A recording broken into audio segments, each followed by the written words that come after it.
to be astounded and amazed.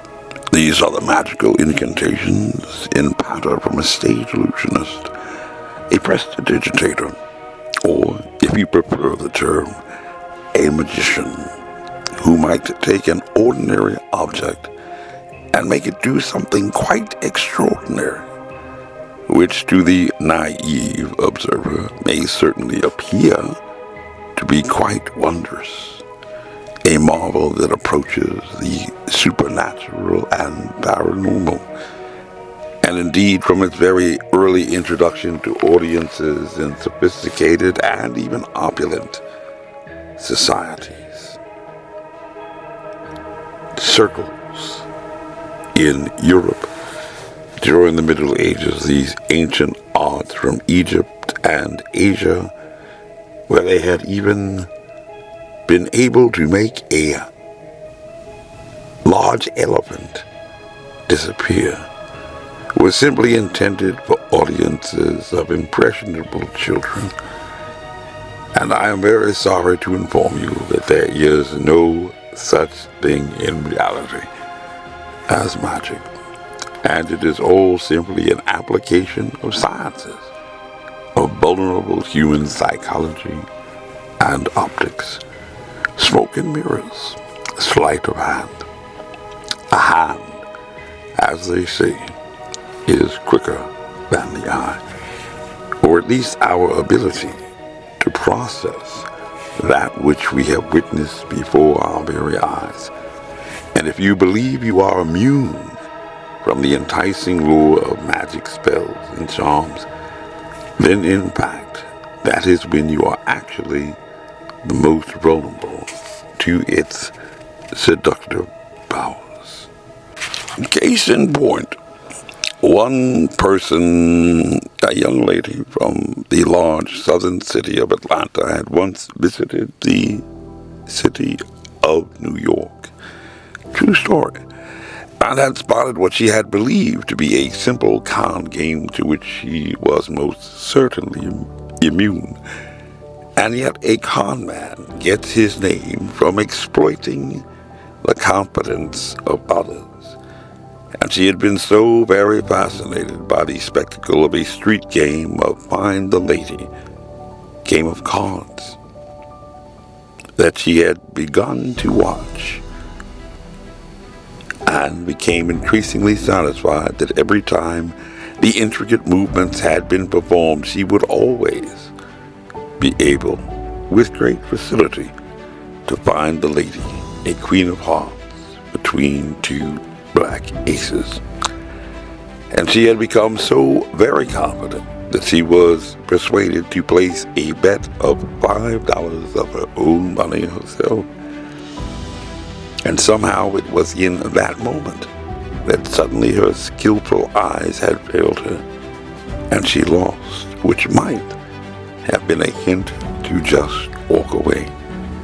But rather, her pride tarnished, she had become more emboldened, placing another bet, this time for $10, to recover what she had lost in what she had been convinced was only just a fluke.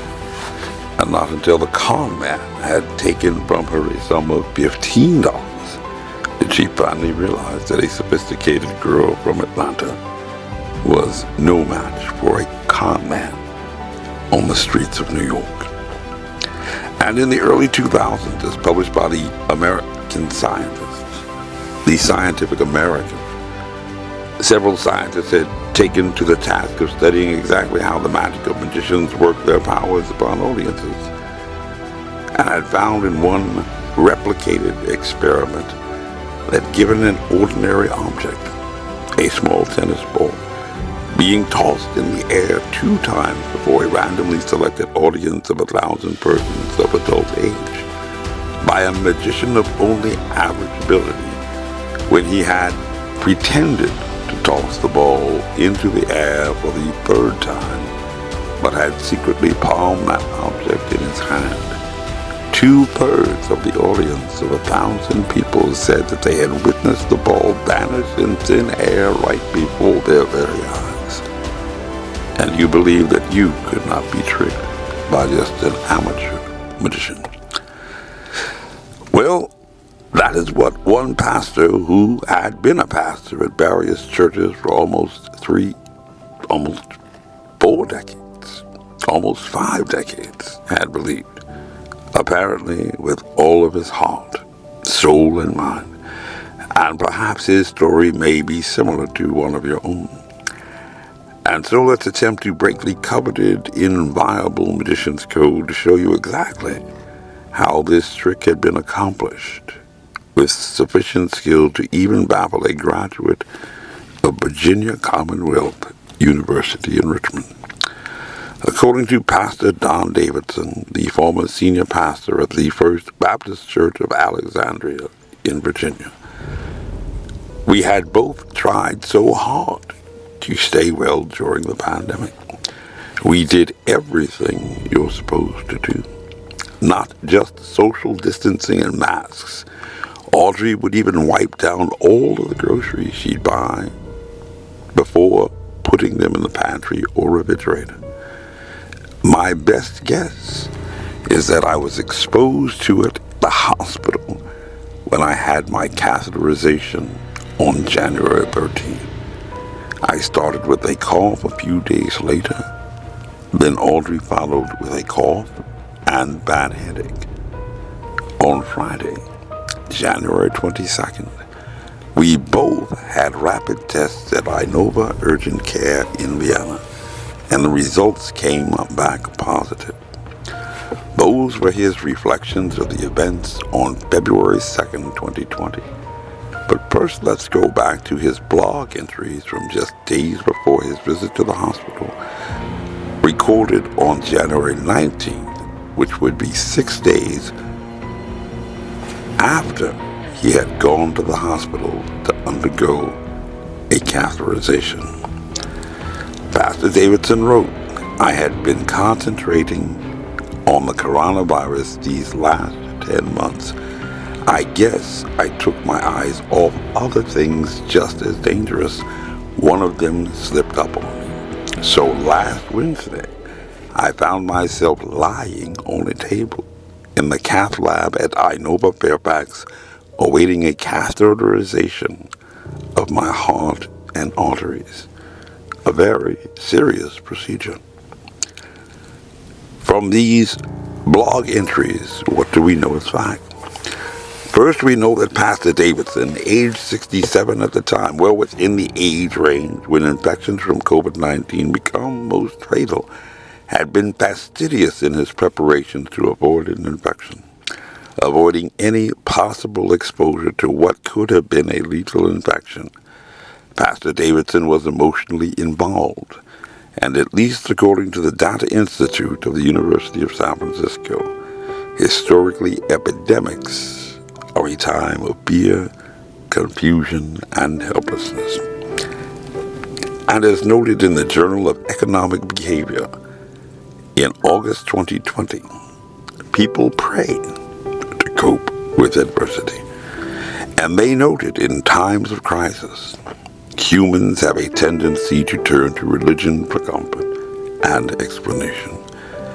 The COVID-19 pandemic is no exception. Using daily and weekly data on Google searches for 107 countries around the world, this research demonstrated that COVID-19 crisis resulted in massive rise in intensity of prayer. During the early months of the pandemic, Google searches for prayer relative to all Google searches rose by 30%, reaching the highest level ever recorded. A back-of-the-envelope calculation showed that by April 1st, 2020, more than half of the world's population had prayed to end the coronavirus. Prayer searches remained 10% higher than previously throughout 2020, particularly so in Europe and the Americas. And perhaps you too were one in pandemic who had turned to prayer. Prayer searches rose more among the more religious, rose on all continents at all levels of income, inequality, and insecurity, and for all types of religion except Buddhism, cutting against just about every religious faith. And according to the Pew Research Center in March 2020, when the pandemic declaration had just begun, more than half of U.S. adults had said they had prayed for an end to the spread of the coronavirus. And as one might reasonably expect, evangelical Protestants, who tend to be conservative and Republican, were among the most likely to say that they had prayed for an end to the virus. 82% said they had done so, and not surprisingly, a similar share of adherents of the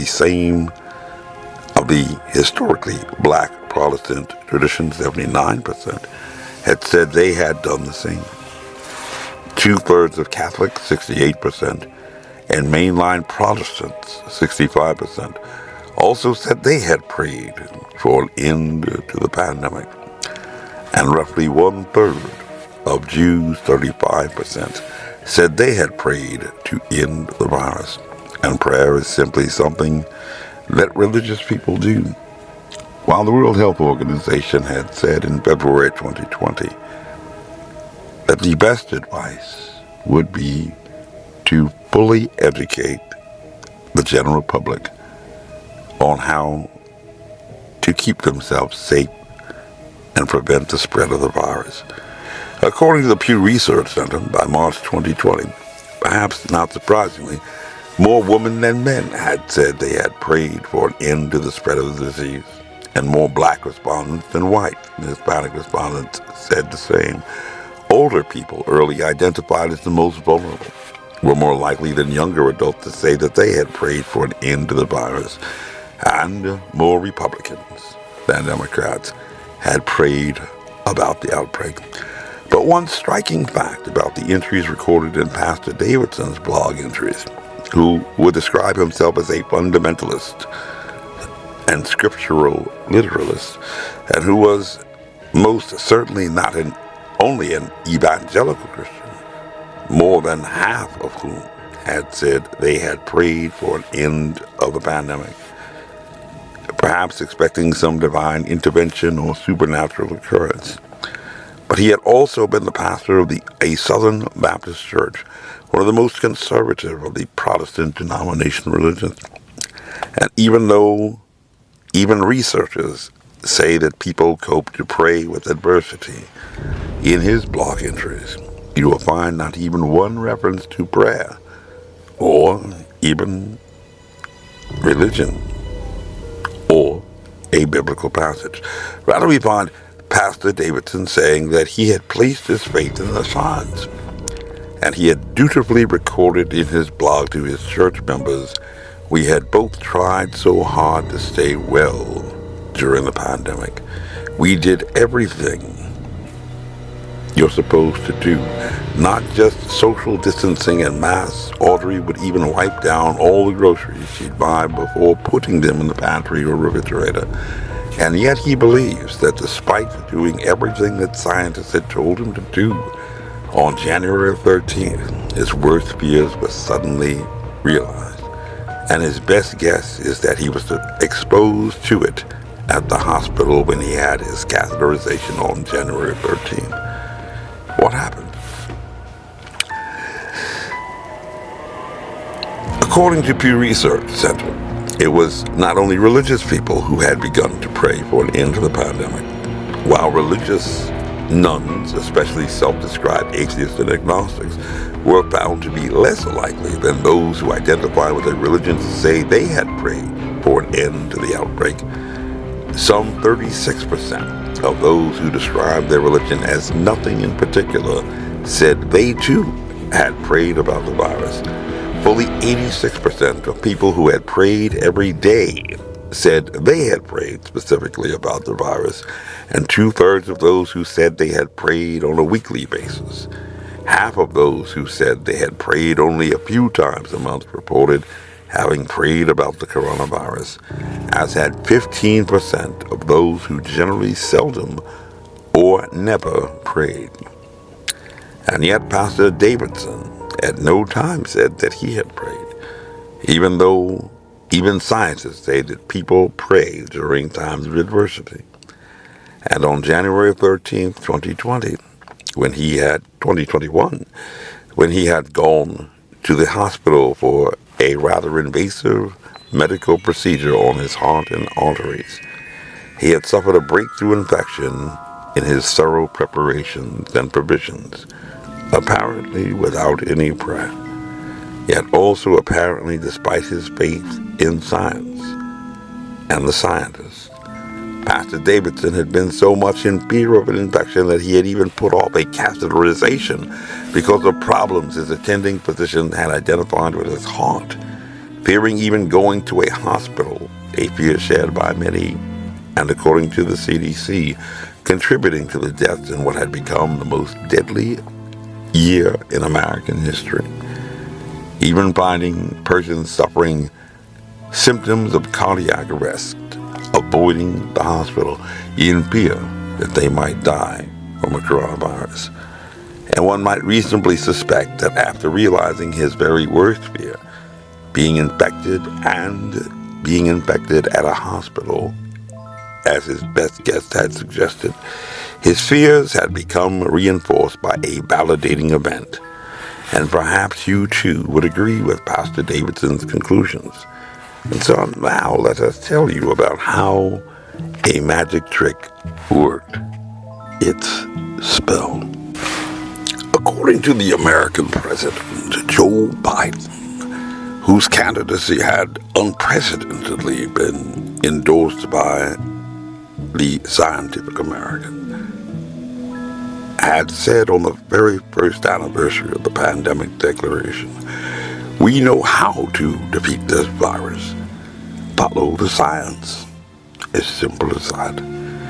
And according to Bruce Aylward, the assistant director of the World Health Organization, in a formulaic expression in explanation of the mysteries of infectious disease, at least to laymen, getting the virus is a function of coming into contact with someone with the virus. But Pastor Davidson, in his best guess that he had been infected while having a rather invasive medical procedure in a hospital performed, can only provide his best guess and cannot tell us or anyone exactly who in the hospital, an ordinary object, had done something quite extraordinary, infecting him, who in turn possibly had infected his wife, despite his doing everything to avoid that dreaded contact with the virus. Perhaps the answer is in prayer. However, in the blog entries, he does state, "I had my catheterization on January 13th. I started with a cough.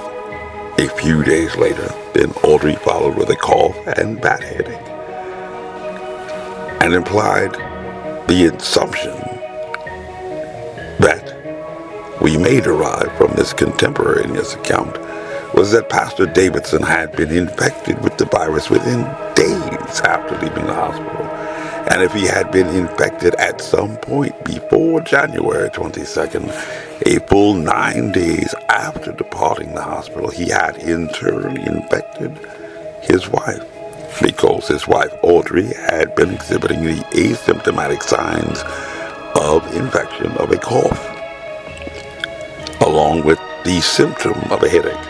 Asymptomatic signs are those things that anyone, even a layman, can see. But a symptom requires further investigation, like asking a patient whether they feel pain or discomfort, a distinction certainly known to a trained and skilled physician. And none of them had noticed that Pastor Davidson was infected during his brief stay at the hospital. According to a challenge study completed by Ben Killingsley, in which live wild virus had been intranasally inoculated into participants, mild to moderate symptoms were reported by 89% infected participants, beginning 2 to 4 days after inoculation, whereas 11% of the participants remained asymptomatic with no reportable symptoms, suggesting a rather brief incubatory period. And if Pastor Davidson had infected his wife Audrey, she would then, according to the science, have been expected to have been coughing or complaining of a headache at least 2 days or up to 4 days after Pastor Davidson's infection had occurred, which would have had to have been demonstrated by his cough, which also should have occurred within just 2 to 4 days after his visit to the hospital. But unfortunately, in his rather detailed accounts regarding his experience with COVID-19, he does not provide exact days when these critical stages and events had occurred. And so we may have to look elsewhere for the trick in this magic, which involves what scientists describe as infectious dose, or exactly how many particles this magic potion would have been required to produce this very phenomenon of infection. A study performed by Conrad Fueling in December 2020 had found that it had required as many as 100,000 particles in a challenge study to infect just one raccoon dog, an animal that some scientists today believe may have been the original zoonotic source at the Klan wholesale seafood market, even though it is well known that raccoon dogs hibernate in November and December, and would have been required in this hibernation state to have expelled at least 100,000 particles on another raccoon dog to spread that infection. Similarly, in February 2020, Jasper Fook Woo Chan had determined that it had required at least 100,000 particles, or up to as many as 10 million particles, just to infect a small golden hamster, a consistent number that has been found with various animals, including lab rats. And if, as had been believed, COVID-19 had been primarily spread through expelled droplets, one might expect that at least 100,000 droplets may have been transmitted or shed in viral load from Pastor Davidson while he had been coughing, which spread in turn to his wife Audrey. But how long would that take, according to the science, to transfer that many particles in infectious dose? According to an article by Kai Lu, published in Nature in May 2021, a simulated cough or sneeze with an exhalation volume of 1 liter may contain about 61,650 droplets, ranging between 1 and 1,000 microns. And with this, we would be required to transfer a 100,000. But any droplet measuring over 10 microns will drop under the force of gravity in less than a second, eliminating at least some of the potentially dangerous droplets from ever reaching anyone. And in May 2021, the CDC had determined that the risk of what is described as fomite infection, or indirect transmission through contact with contaminated surfaces, was extremely rare, between 1 and 10,000 odds. So Audrey's attention to scrubbing down everything may have mitigated the risk of being infected from other diseases, but had absolutely no effect upon her prevention against a COVID-19 infection. An extra layer of protection that had nothing to do with the pandemic at all.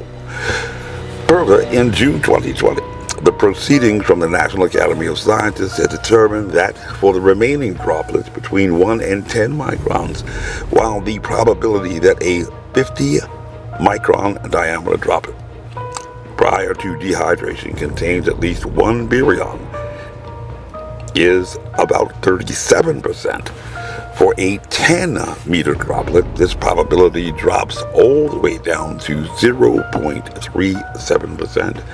And so for Pastor Davidson to have infected his wife, he would have had to cough or sneeze far more than just once to land at least 100,000 particles in the very small target of his wife's nose or mouth within at least 2 days after departing the hospital facility, where, at least according to scientists who have examined COVID-19 infections all around the world, while there had been hospital settings outbreaks in places as different as Korea and the United Kingdom, in the United States, despite what Pastor Davidson had thought, there had been practically no hospital settings outbreaks, with the sole exception of veterans care facilities and nursing homes.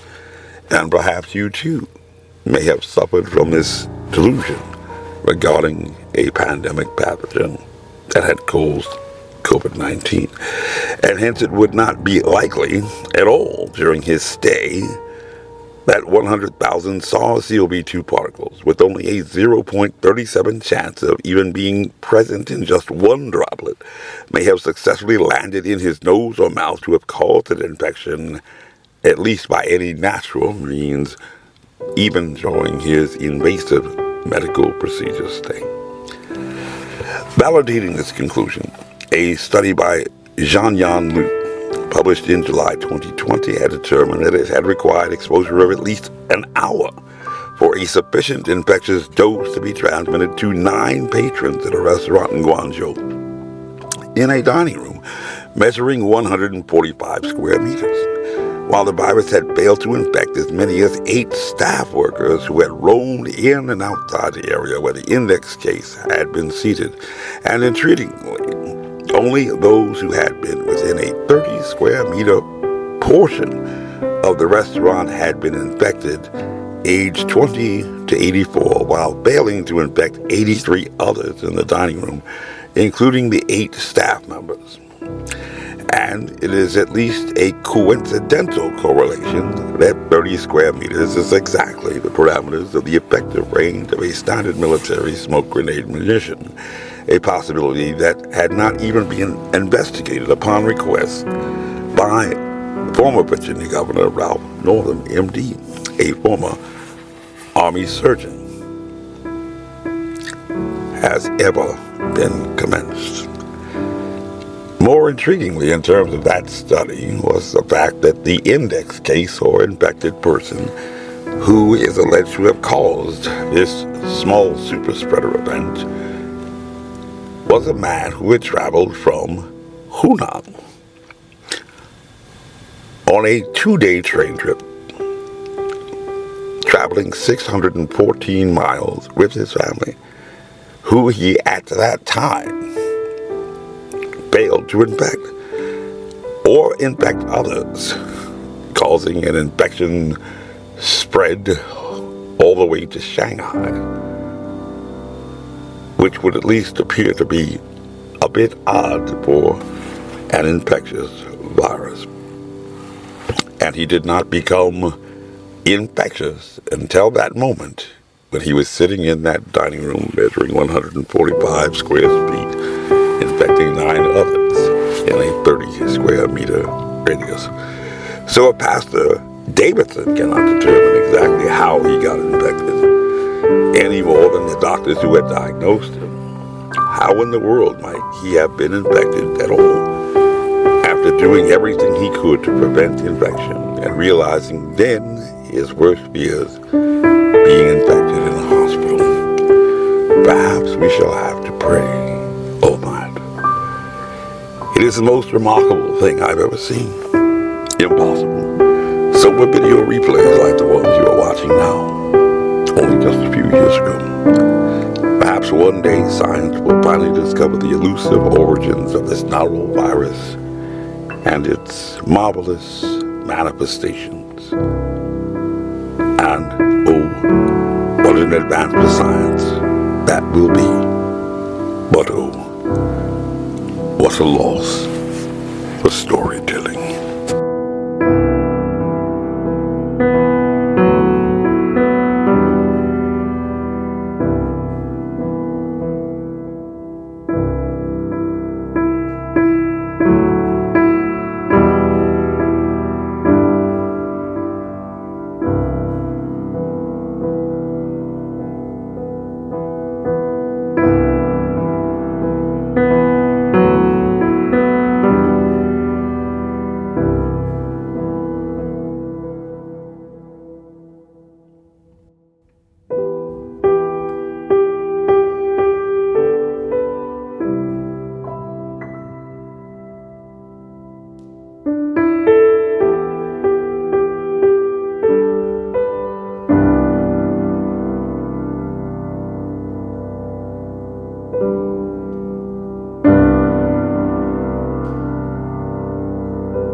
This message was approved by Major Mike Webb, Honest.